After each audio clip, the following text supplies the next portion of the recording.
Hi, preschool friends. I miss you all. I wish I was reading this book to you in our classroom right now. It's one of our favorites.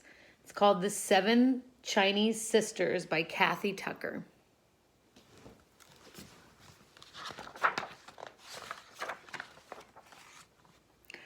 Once upon a time, there were 7 Chinese sisters who lived together and took care of each other.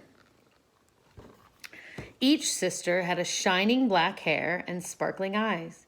Each stood straight and tall, except for 7th sister, who was just a baby. But the sisters were very different. First sister could ride a scooter as fast as the wind. Second sister knew karate, kick, chop, hi-ya. Third sister could count to 500 and beyond. Fourth sister could talk to dogs.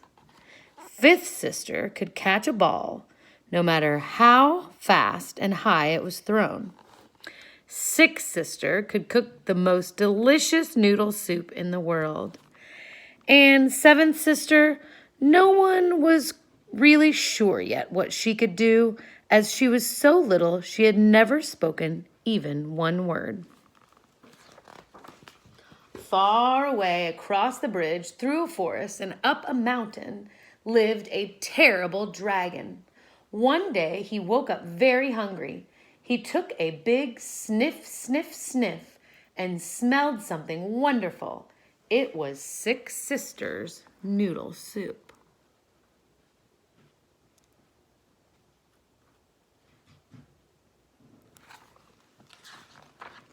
Down the mountain, over the forest, and across the bridge flew the dragon straight to the 7 sisters' house.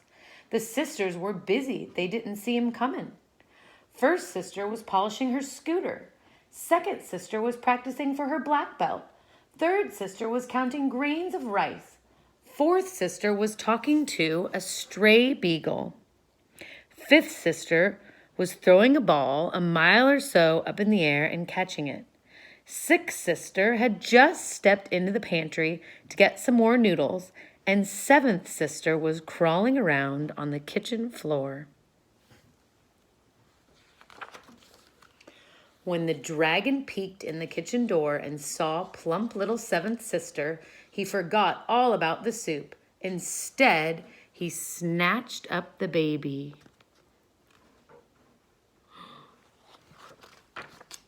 Then he flew back over the bridge and forest, up the mountain, and into his cave. But as soon as the dragon set 7th sister down, he was just going to get some salt. She said her first word ever, and it was an excellent word. It was, "Help!" The 6 sisters had just started to look for 7th sister when they heard her call. Right away, they knew her voice. "7th sister is in trouble," cried first sister, leaping on her scooter. "We must save her." Help! The other sisters hung on behind. Pulled by first sister, who was strong as well as fast, the sisters sped across the bridge. Beyond was the deep forest, filled with many trees, and so many third sister counted them by 2s. Now 7th sister's cries were louder. The sisters headed up the mountain and soon reached the dragon's cage. "Help, help, help!"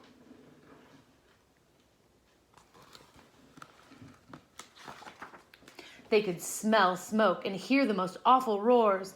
Fourth sister listened carefully. Dragons do not talk exactly like dogs, but still she could understand a little.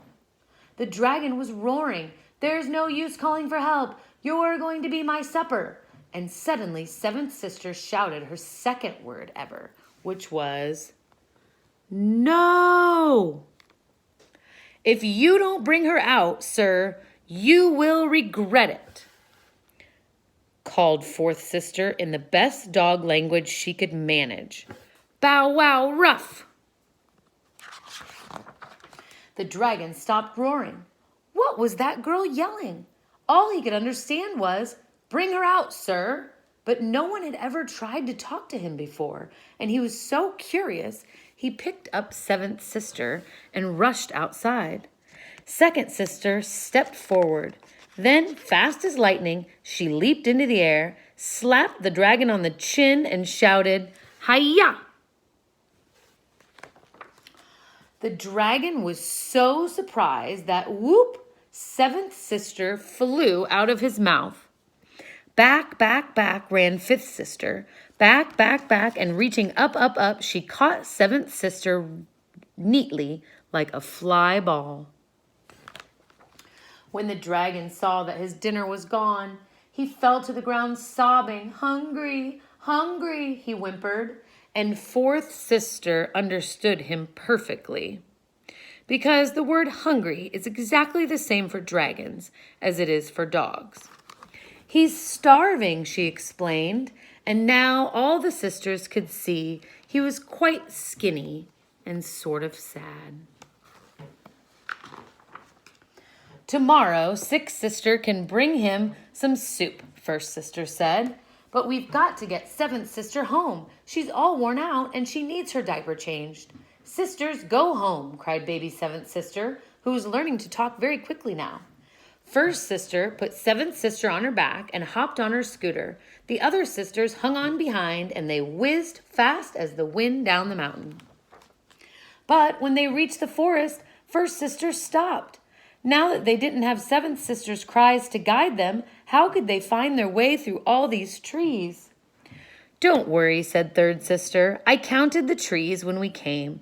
We must go past 500. And so when third sister had counted 500 trees by twos, the seven sisters came to the bridge. They scooted across and back to their house, where they had a wonderful meal of six sisters' delicious noodle soup.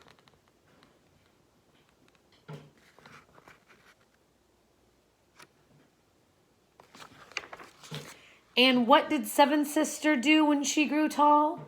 She became the best storyteller in the world, and she always told this story first.